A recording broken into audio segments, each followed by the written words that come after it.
In this video, I'm going to help you understand why your videos do not look how they're supposed to look when you render them out in Wondershare Filmora. To understand why it's doing it and why it's not looking as crisp or nice as you had it, we're going to have to take a look at the properties of the file. So if you right click on a certain file and then go to properties, you're going to come over to details. Once you go over to details, you're going to be able to see everything about that footage. So right here, you see it says 1080p, and then it says I used about 70,000 bitrate, and then I used 30 FPS.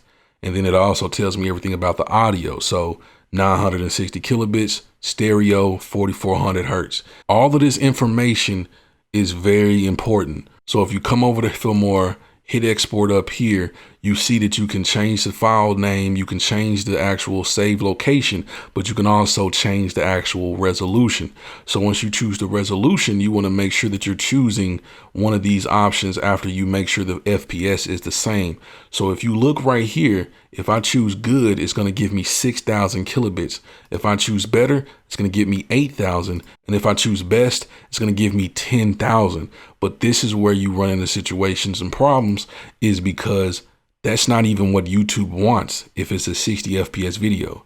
Right here, it says they would like 12 megabits.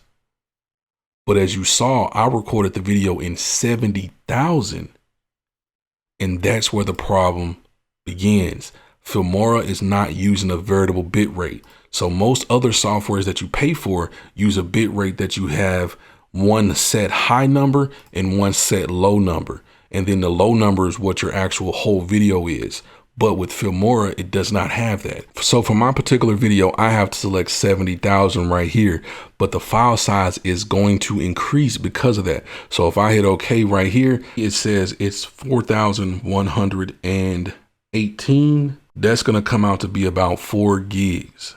So for every 1,000 megabits, it's 1 gig. So if I come back to this setting right here and I change it back to best and go to OK, you see right here, it's not even barely a gig.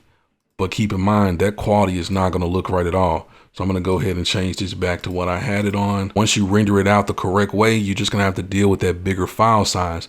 And it's going to take a little longer to upload to YouTube, but you're going to at least be giving YouTube the exact quality. But your final file is going to have that exact quality that you recorded with without missing anything. If this video helped you out, please slam the like button. It's greatly appreciated. And I'll see you in the next one.